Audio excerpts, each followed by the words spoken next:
గణేశాయ నమః, గాయత్రీదేవి నమః. ముందుగా ప్రేక్షక వీక్షణ మహాశయులందరికీ కూడా నమస్కారం.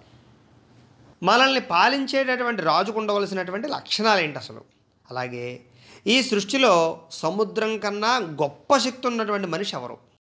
అలాగే రూపం ముఖ్యమా లేదా కులం ముఖ్యమా, యవ్వనం ముఖ్యమా, వీటికన్నా గొప్పది ఏదైనా ఉందా అనేటటువంటి విషయాలని మనకి చాణక్యుడు ఏం చెప్పాడో మనం ఇప్పుడు తెలుసుకునే ప్రయత్నం చేద్దాం.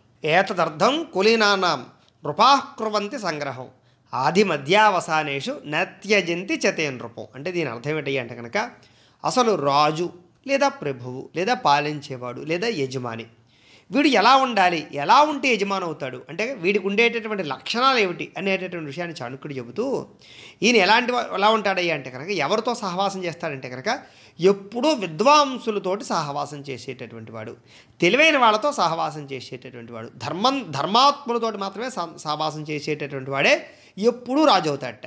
అంటే మనలో ఒక టాలెంట్ లేదా ఒక ప్రభు లక్షణాలు కానీ లేదా ఒక నాయకత్వ లక్షణాలు కానీ లీడర్షిప్ లక్షణాలు కానీ కావాలంటే కనుక ఎలా ఉండాలి అనే విషయాన్ని చాణక్యుడు చెబుతూ ఎప్పుడూ తెలివైన వాళ్ళతో సహవాసం చేయాలట. అంటే బాగా సమర్థులయ్యండి, తెలివితేటలు ఉండి మంచి చాతుర్యం ఉన్న వాళ్ళతో ఎప్పుడూ కూడా ఉండాలి, వాళ్ళతోటే తిరగాలి, వాళ్ళతోటే మాట్లాడుతూ ఉండాలి.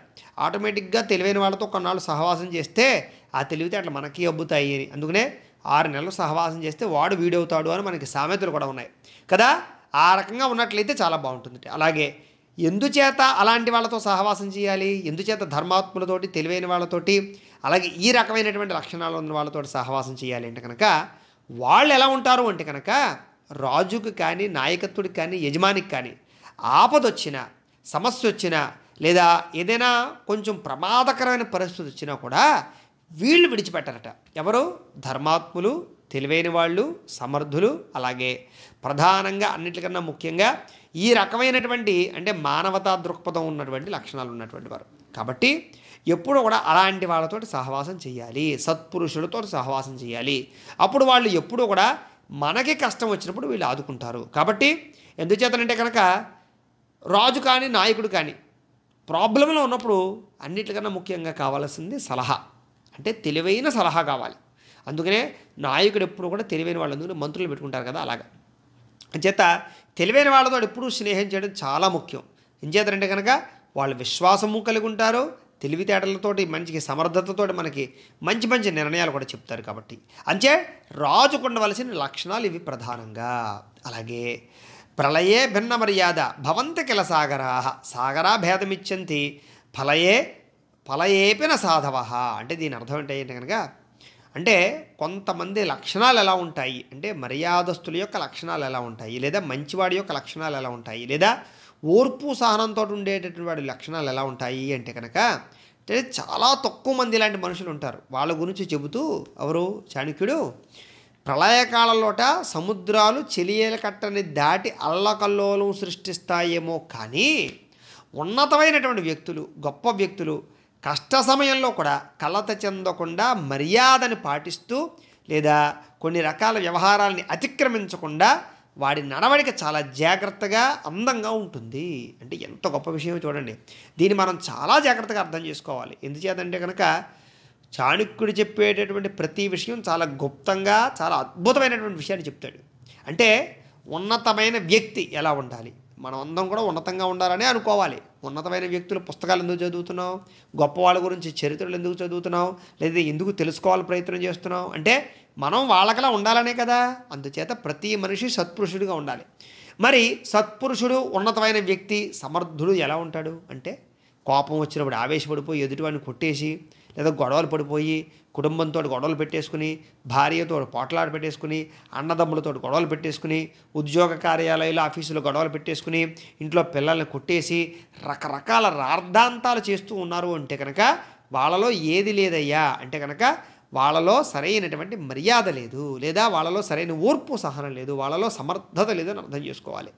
ఎందుచేతనయ్యా అంటే కనుక ఓర్పు సహనము సమర్థత ఉంటే కనుక ఎంత కష్టం వచ్చినా అంటే సముద్రం ఇంకా ఏదైనా చెలియని కట్టని దాటేసి ప్రళయం సృష్టిస్తుందేమో తప్ప ఇలాంటి లక్షణాలు ఉన్నవారు మాత్రం ఎంత విపత్కర పరిస్థితి వచ్చినా సరే, ప్రాణం మీదకు పరిస్థితి వచ్చినా సరే ఎదుటి వ్యక్తికి అపకారం చేయడానికి ప్రయత్నం చేయరు, ప్రశాంతంగా ఉండి సమస్యని అధిగమించడానికి ప్రయత్నం చేస్తారు.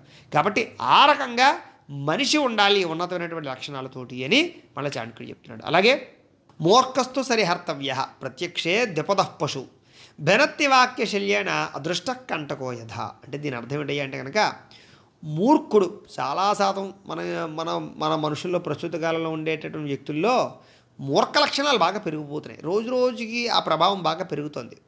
అయితే ఈ మూర్ఖ లక్షణాలు అంటే ఏంటి అంటే ఎదుటివాడు చెప్పిన మాట వినకపోవడం, అందులోనూ ముఖ్యంగా తల్లిదండ్రులు చెబితే అసలు కిట్టకపోవడం, పెద్దల మాటలు లెక్కలేకపోవడం, కాలేజీలో లెక్చరర్లు కానీ లేకపోతే అధ్యాపకులు కానీ ఏదైనా మాట్లాడితే వ్యంగ్యంగా సమాధానం చెప్పడం, అహంకారంగా సమాధానం చెప్పడం, లేదా తోటి విద్యార్థులను గౌరవించకపోవడం, కుటుంబ సభ్యులను గౌరవించకపోవడం, పెద్దలకి గౌరవాన్ని ఇవ్వకపోవడం, ఇలాంటివన్నీ కూడా మూర్ఖత్వ లక్షణాలు. చెబుతూ ఉంటారు తల్లిదండ్రులు, ఒరే బండి మీద స్పీడ్గా వెళ్ళకరా, లేకపోతే ఈ పని చేయకరా, ఇలా ఉండకరా, కానీ నా ఇష్టం నేను ఉంటాను నీకే అంటే వాళ్ళ లక్షణం ఏమిటి అంటే కనుక చెప్పిన మాటలో అర్థం చేసుకోకపోగా తిరిగి ఎదురు సమాధానం చెప్పడం అనమాట. ఇవన్నీ కూడా మూర్ఖత్వ లక్షణాలు. ఈ మూర్ఖత్వ లక్షణాలు అయితే మాత్రం ప్రస్తుతం ఎక్కువగా పెరిగిపోతూ ఉన్నాయి.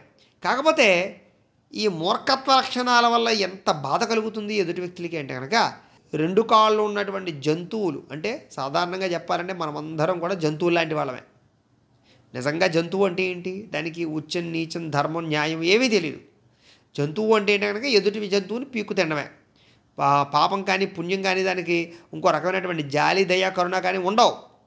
కానీ ఎవరైతే ఈ మూర్ఖుల్లా ఉంటూ ఎదుటి వాళ్ళ మీద జాలి దయ లేకుండా సాటి మనిషిని గౌరవించకుండా ఎవరైతే బిహేవ్ చేస్తూ ఉంటారో వాళ్ళు ఎలాంటి వాళ్ళయ్యా అంటే కనుక వాళ్ళ మాటలు ఎంత బాధిస్తాయి అంటే కనుక ఈ రెండు కాళ్ళు ఉన్నటువంటి జంతువులతో సమానంట వాళ్ళు. అంటే వాళ్ళందరూ కూడా రెండు కాళ్ళతో నిలబడుతూ ఉన్నారే తప్ప వాళ్ళకి మిగతా మృగాలకి తేడా లేదు అని.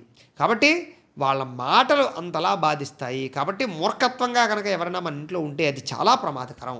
అంటే మన ఇంట్లో ఎవరైనా సరే మూర్ఖత్వంగా పిల్లలున్నా, మూర్ఖత్వమైన లక్షణాలు ఉన్నటువంటి మనుషులున్నా వాళ్ళు ఎంత దారుణంగా ఎదుటి వ్యక్తులు బాధిస్తారో ఇక్కడ మనకు చాణక్యుడు చెప్తున్నాడు. అంటే దీన్ని బట్టి మనలో మూర్ఖత్వ గుణాలు ఉంటే ఖచ్చితంగా వాటిని తగ్గించుకోవాలి. ఎందుకంటే దానివల్ల ఎదుటి వ్యక్తులకి చాలా బాధ.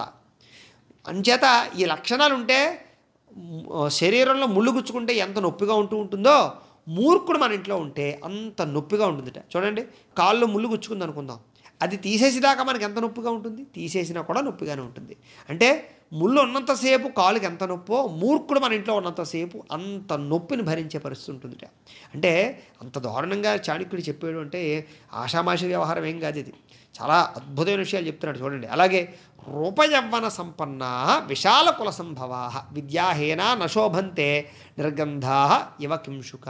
అంటే దీని అర్థం ఏంటంటే రూపము యవ్వనము లేదా మంచి కులము ఇవన్నీ ఉన్నా కూడా ఇవన్నీ శోభిస్తాయా, ఇవన్నీ గొప్పతనాన్ని తెస్తాయా, లేకపోతే వీటి వల్ల ఏదైనా గొప్ప వ్యవస్థ ఉందా అంటే కనుక ఎవరైతే ఇవన్నీ ఉన్నా కూడా విద్య లేకపోతే ఏంటి చాలా అందంగా ఉంటాడండి వాడు. చూస్తే నిజంగా చెప్పాలంటే ఒక పెద్ద హీరో లెవెల్లో ఉంటాడు, లేకపోతే సుందరాంగుడు లేదా సుందరాంగి అందగత్తె అయి ఉండొచ్చు. యవ్వనం మంచి వయస్సు, చక్కగా మంచి 20 ఏళ్ళు 18 ఏళ్ళ వయస్సు ఉండొచ్చు, లేదా బ్రహ్మాండమైన కులంలో పుట్టుండొచ్చు, వాళ్ళకి మంచి వంశంలో మంచి పేరు ఉండొచ్చు. ఇవన్నీ ఉన్నాయి మనిషి దగ్గర. ఇవన్నీ ఉండి చదువు లేదు వాడి దగ్గర, కనీసం వాడి సంతకం కూడా వాడు పెట్టలేడు, ఏదైనా పేపర్ ఇస్తే చదవలేడు, లేదా ఒక కట్టించి లెక్కట్రా అంటే లెక్క పెట్టలేడు డబ్బుల్ని. ఇంకా వాడికి ఏంటి ప్రయోజనం, వాడి బతుకు వల్ల ప్రయోజనం ఏంటి, వాడికి ఉన్న అందం వల్ల ప్రయోజనం ఏంటి, వాడికి ఉన్న వయసు వల్ల ప్రయోజనం ఏంటి, పెద్ద కులంలో పెట్టి ఏంటి ప్రయోజనం అంటే ఇక్కడ అందం ముఖ్యమా, యవ్వనం ముఖ్యమా, లేకపోతే కులం ముఖ్యమా అంటే ఇవన్నీ లేకపోయినా నష్టమేమీ లేదుట.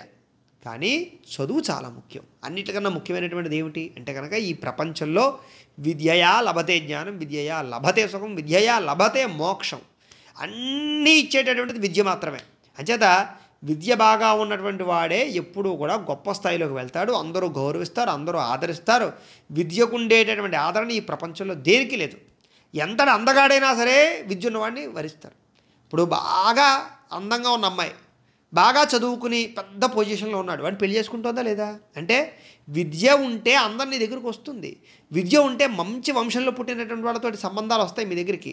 విద్య ఉంటే ఆటోమేటిక్గానే అన్ని రకాల సౌఖ్యాలు సుఖాలు భోగాలు అనుభవించవచ్చు. విద్యతోటి విపరీతమైనటువంటి గౌరవం ఉంటుంది. కాబట్టి అన్నిట్లకన్నా ముఖ్యం అంటే రూపణం కన్నా, యవ్వనం కన్నా, మంచి కులంలో పుట్టడం కన్నా, వీటన్నిటికన్నా ప్రధానమైనటువంటిది ఏమిటి గొప్పది అంటే విద్యయే గొప్పదని చెప్పేసి ఇక్కడ ఖచ్చితంగా స్పష్టంగా మనకి చాణక్యుడు చెప్తున్నాడు. చూడండి ఎంత అద్భుతమైనటువంటి విషయాలు చెప్పాడు. ఇంకా ఇలాంటి అద్భుతమైన విషయాలు చెప్పాడు. అవన్నీ కూడా మనం తదుపరి వీడియోలో తెలుసుకునే ప్రయత్నాన్ని చేద్దాం. గోబ్రాహ్మణేభ్య శుభమస్తు నిత్యం లోకా సమస్తాః సుఖినో భవంతు. స్వస్తి.